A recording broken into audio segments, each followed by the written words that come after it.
Hello दोस्तों, आप सभी का एक बार फिर से स्वागत है हमारे यूट्यूब द एक्सप्रेस चैनल पे। हम लोगों को आज शुरू करना था मौर्य साम्राज्य।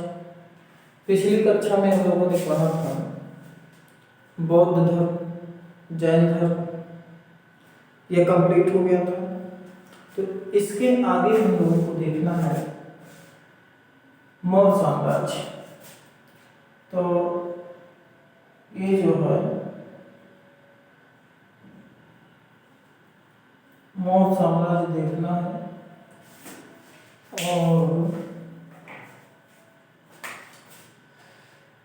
इसमें लेक्चर 1 मौर्य साम्राज्य।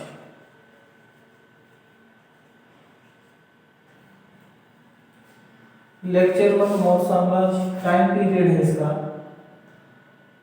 321 से 185 BC।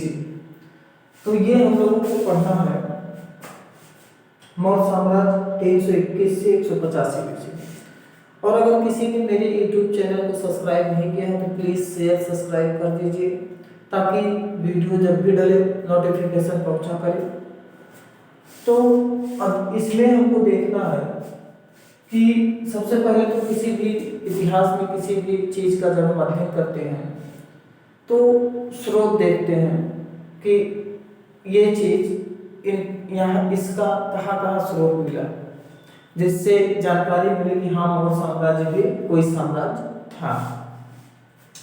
तो इसमें जो इतिहास का स्रोत है, पहला हेडिंग इतिहास का स्रोत।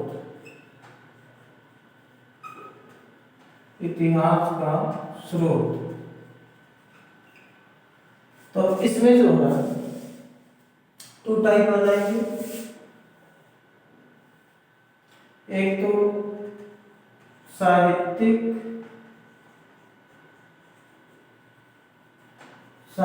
स्रोत, एक आ जाएगा आपका पुरातात्विक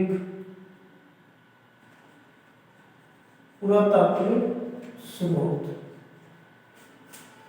अब साहित्यिक स्रोत में आ जाएगा आपका देशी, इसमें एक और आएगा विदेशी। देशी साहित्य, विदेशी साहित्य। देशी में आ जाएगा आपका गैर धार्मिक और एक आएगा धार्मिक स्रोत। उसके बाद में विदेशी में आ जाएगा जो विदेशी यात्री थे, विदेशी लेखक थे, और इसी बाद में मेगास्थनीज इसमें आ जाएगा। तो ये सब जो है आएंगे। तो हम लोगों को पहले पढ़ना क्या है इसमें कि मौर्य साम्राज्य का इतिहास का स्रोत देखना है। और इतिहास में पहले लेके चलेंगे साहित्यिक स्रोत। और साहित्यिक स्रोत का पहला हेडिंग है देशी। देशी साहित्यिक स्रोत में पहला गैर धार्मिक। तो हेडिंग डालिए गैर धार्मिक स्रोत।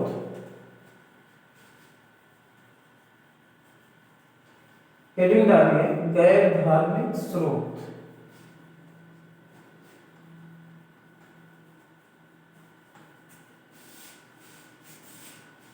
गैर धार्मिक स्रोत।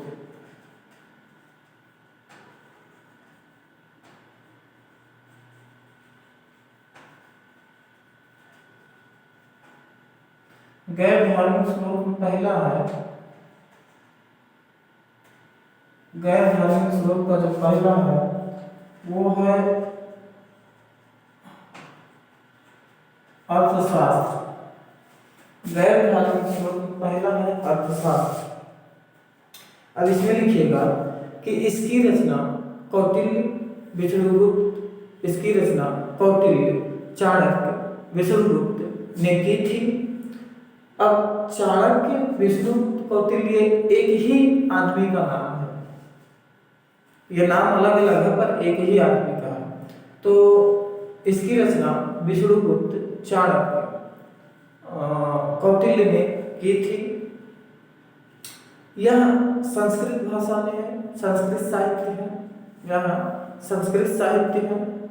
और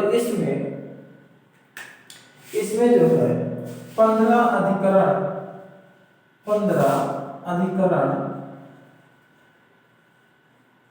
और 180 प्रकरण और 180 प्रकरण में बटा। यह 15 अधिकरण और 180 प्रकरण में बटा है। इसको जो है आर शर्मा शास्त्री ने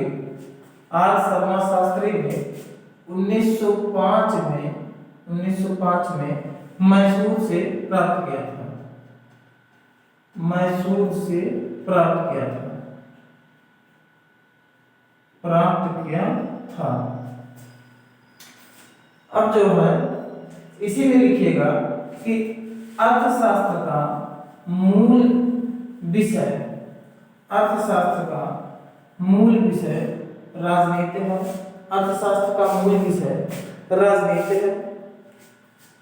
इसमें राज्य जीतने, युवाओं से बचाने और राज्य को चलाने की बातें कही गई हैं।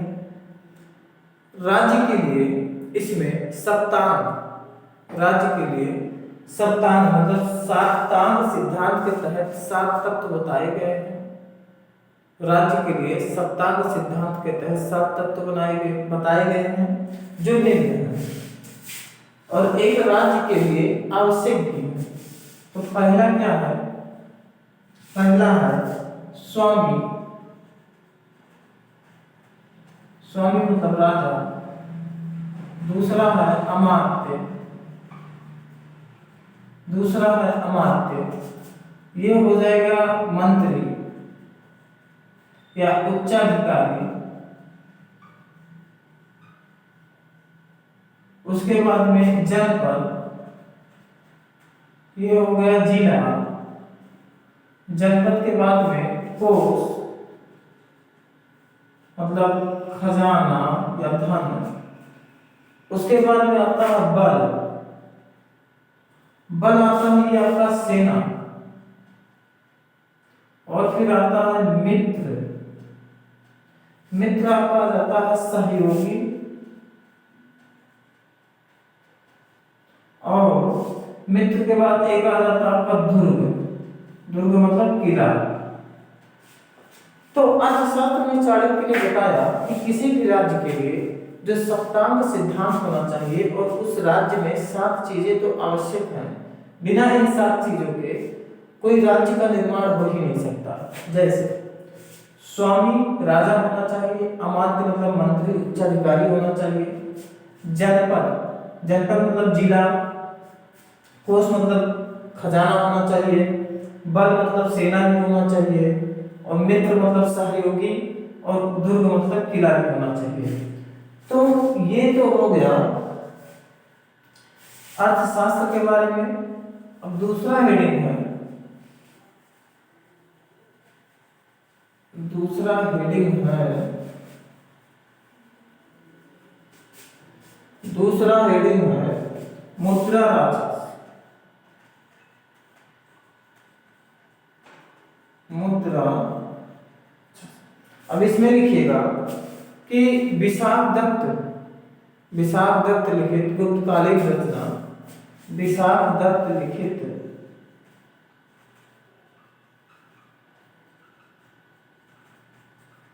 गुप्तकालीन रचना है।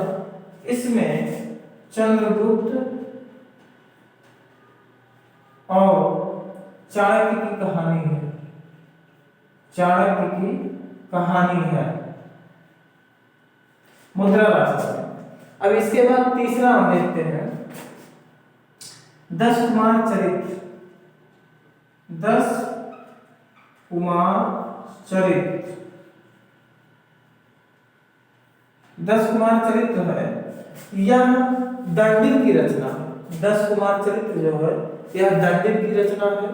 इसमें 10 कुमारों की जो है चर्चा है। इसमें जो है पाटलिपुत्र के 10 कुमारों की चर्चा है। फिर एक आ जाता है आपका राजतरंगड़ी। राजतरंगड़ी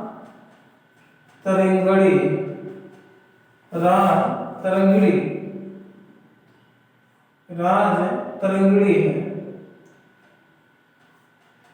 यह भी जो है महत्वपूर्ण साहित्य राजतरंगड़ी और मुद्रा राक्षस और सबसे महत्वपूर्ण तो अर्थशास्त्र था। राजतरंगड़ी में लिखेगा कि कश्मीरी लेखक कलहड़ की रचना है। कश्मीरी लेखक कलहड़ की रचना है। तो ये तो हो गया गैर धार्मिक स्रोत। अब हम देखते हैं कि धार्मिक स्रोत में क्या आता है। धार्मिक स्रोत में क्या आता है।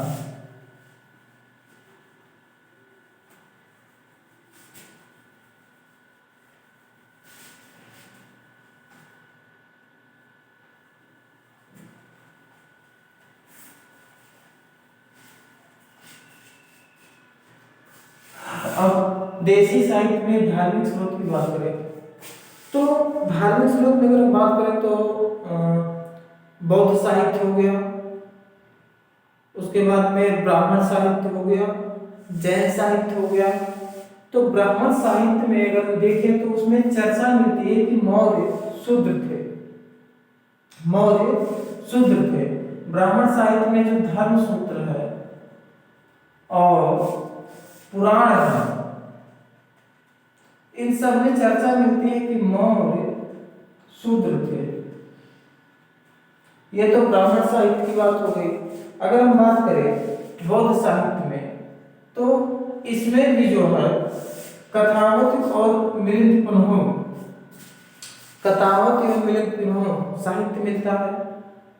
और एक इसमें आता जातक कथाएं। धार्मिक स्रोत में जातक कथाएं आती हैं जिसमें जो है बुद्ध के पूर्व जन्म की कथाएं हैं। बुद्ध के पूर्व जन्म की कथाएं, इसमें भी जो है मौर्य साम्राज्य का स्रोत मिलता है। मौर्य साम्राज्य के बारे में चर्चाएं देखने को मिल जाती है। जैन साहित्य में कल्पसूत्र, परिशिष्ट में। तो धार्मिक स्रोत में जो है मौर्य साम्राज्य की चर्चा मिलती है।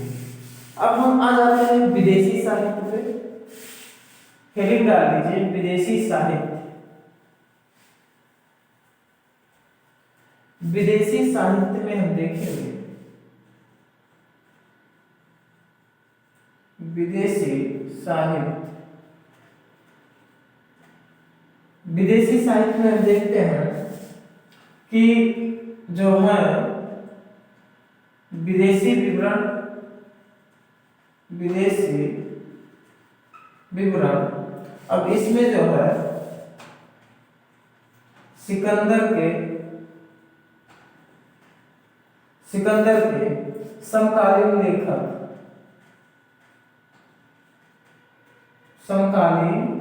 लेखक और इसमें जो है एरिस्टोबुलस,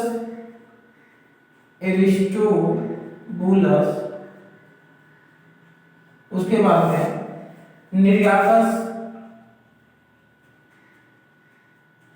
और एनासीक्रिटस।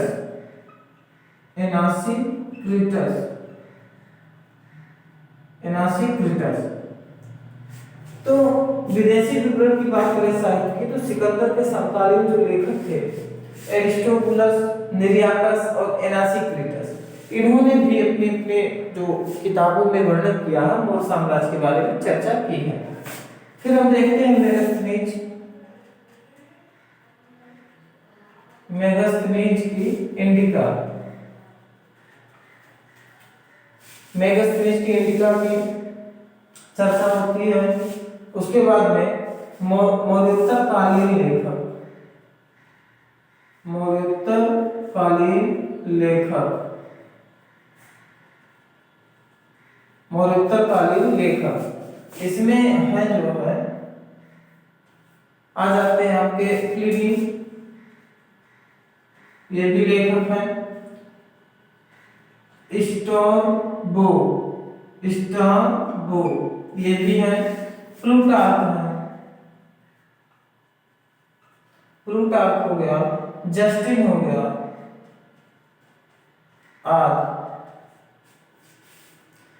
मौर्योत्तरकालीन लेखक में प्लिनी, स्ट्रैबो, प्लूटार्क, जस्टिन, आदि। तो ये तो लेखक हुए। अब इन सब में जो सबसे ज्यादा हम लोगों को पढ़ने की जरूरत है वो है मेगास्थनीज की इंडिका। मेगास्थनीज की इंडिका जो है इसमें मौर्य साम्राज्य की शासन कैसे चलाते थे इन सब का वर्णन है। तो हेडिंग डाल लीजिए मेगास्थनीज की इंडिका, हेडिंग है मेगास्थनीज की इंडिका। अब इसमें जो है लिखिएगा कि मेगास्थनीज, मेगास्थनीज सीरिया के शासक, सीरिया के शासक और कोष्टक में सिकंदर का उत्तराधिकारी, सिकंदर का उत्तराधिकारी कोष्टक में, फिर कोष्टक बंद। तो मेगास्थनीज सीरिया का, सीरिया के शासक, सीरिया के शासक Seleucus Nicator, Seleucus Nicator, Seleucus Nicator का राजदूत था, का राजदूत था। मेगास्थनीज भारत में जो है, भारत में 304 से 299 बीसी के बीच जो है पाटलिपुत्र आया, के बीच पाटलिपुत्र आया, पाटलिपुत्र आया। उसकी पुस्तक इंडिका मौर्य साम्राज्य के इतिहास का एक महत्वपूर्ण स्रोत है। उसकी पुस्तक इंडिका मौर्य साम्राज्य के इतिहास का एक महत्वपूर्ण स्रोत है। विशेष रूप से यह मौर्यों के, विशेष रूप से यह मौर्यों के शासन, संचालन, नगर के बारे में चर्चा करता है, के बारे में चर्चा करता है। मेगास्थनीज कहता है कि पांच सदस्यों की 6 समितियों द्वारा राज्य चलाया जाता था, 6 समितियों द्वारा राज्य चलाया जाता था। और 5-5 सदस्यों के 6 समितियां ही सैन्य प्रशासन भी देखती थी, सैन्य प्रशासन भी देखते थे। लेकिन इंडिका में कुछ अपवाद हैं। जैसे मेगास्थनीज कहता है इंडिका में कि भारत में अकाल नहीं पड़ता, भारत में अकाल नहीं पड़ता, भारत में 7 जातियां हैं, भारत में 7 जातियां हैं आदि, 7 जातियां हैं आदि। तो ये तो हो गया कि विदेशी जो साहित्य है, और सबसे जरूरी इसमें मेगास्थनीज की इंडिका था। अब हम आगे बढ़ते हैं, और जब आगे बढ़ेंगे तो अब अगला हेडिंग डाल लीजिए पुरातात्विक स्रोत। पुरातात्विक स्रोत में जो है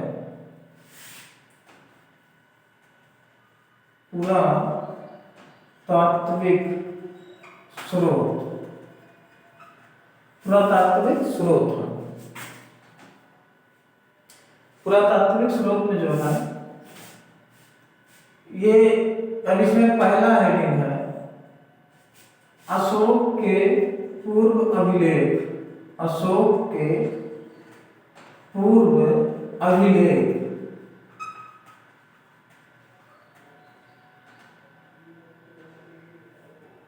अशोक के पूर्व अभिलेख।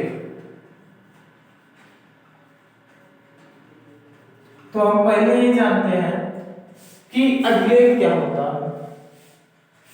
तो अभिलेख जो है भौतिक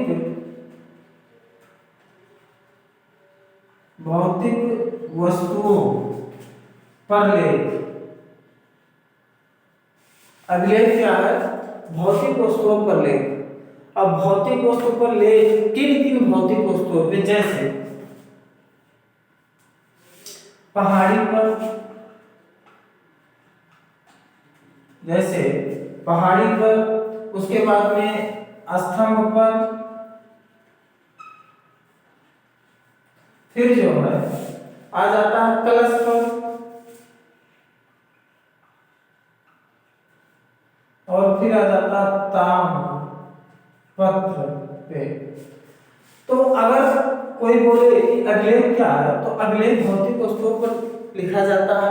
और भौतिक वस्तुओं पर जैसे किसी पहाड़ी पे लिख दिया गया, किसी स्तंभ पे लिखा गया, कलश पर लिखा गया, ताम्र पत्र पर लिखा गया, तो ये सब जो है भौतिक वस्तुओं पर मतलब अभिलेख इन्हीं को कहते हैं। अब हम देखते हैं अशोक के पूर्व अभिलेख में जो है, अशोक के पूर्व अभिलेख में इसके तहत 3 महत्वपूर्ण अभिलेख आते हैं। इसके तहत 3 महत्वपूर्ण अभिलेख आते हैं।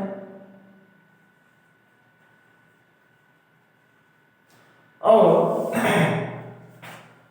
सभी अभिलेख जो है ब्राह्मी लिपि, सभी अभिलेख प्राकृतिक भाषा एवं ब्राह्मी लिपि में लिखी गई है। तो पहला इसका आता है पिपराहवा अभिलेख, बस्ती यूपी। अब इसमें लिखिएगा कि यह लेख कलश पर उत्कीर्ण, यह लेख कलश पर उत्कीर्ण है, कलश पर उत्कीर्ण है। इसमें स्तूप की पूजा की जाती है, इसमें स्तूप की पूजा की जाती है। और दूसरा पॉइंट है इसमें कि भारतीय उपमहाद्वीप में पढ़ा जाने वाला सबसे प्राचीन अभिलेख यही है। सबसे प्राचीन अभिलेख पिपराहवा अभिलेख ही है। अब दूसरा इसमें आ जाता है महास्थान लेख, और एक आ जाता है सोगौरा लेख। ये महास्थान लेख जो है ये आपका आता बोगरा बांग्लादेश में, बोगरा बांग्लादेश। और सोगौरा लेख जो है वो आता है गोरखपुर यूपी में। और महास्थान लेख, सोगौरा लेख, दोनों में अन्नागार का चित्र है, दोनों में अन्नागार का चित्र है। तो इसमें बताया गया है, इन दोनों अभिलेखों में बताया गया है कि जब मौर्य साम्राज्य में अकाल पड़ जाएगा तो अधिकारियों को दिशा निर्देश दिया गया है कैसे काम करना है, कैसे नहीं। इन दोनों अभिलेखों में अकाल के समय पे अधिकारियों को निर्देश दिया गया है कि कैसे काम करना है और कैसे नहीं। तो ये तो हो गया। अब इसके बाद जो है अशोक के अभिलेख, ये तो अशोक के पूर्व अभिलेख हो गए। अब पढ़ना है अशोक के अभिलेख। तो अशोक के अभिलेख जब हम शासन में पढ़ेंगे, मौर्य शासक में कि चंद्रगुप्त मौर्य, अशोक, बिंदुसार, तो जब अशोक पढ़ेंगे तो उसमें हम पढ़े देखेंगे कि अशोक के अभिलेख कहाँ है। अब इसमें देख लेते हैं सिक्के पुरातत्व में। तो सिक्के की बात करें तो मौर्य काल में भी आहत सिक्के जो है जारी रहे, और आहत सिक्के जारी रहे। पाटलिपुत्र, तक्षशिला आदि स्थानों की खुदाई में मौर्यकालीन सिक्के मिले, मौर्यकालीन सिक्के मिले। तो ये तो हो गया मौर्य साम्राज्य का स्रोत, इतिहास जानने का स्रोत, पुरातात्विक स्रोत हो गया, साहित्यिक स्रोत हो गया। अब हम लोग को देखना है कि मौर्य साम्राज्य के शासक, मौर्य साम्राज्य के शासक,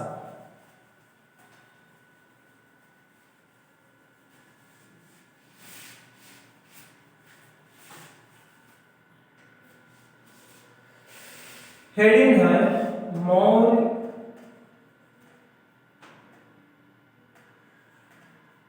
शासक, ये हेडिंग है। अब इसी पे हम लोग आज की क्लास को खत्म करते हैं।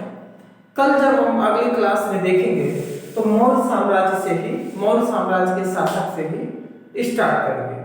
तो धन्यवाद।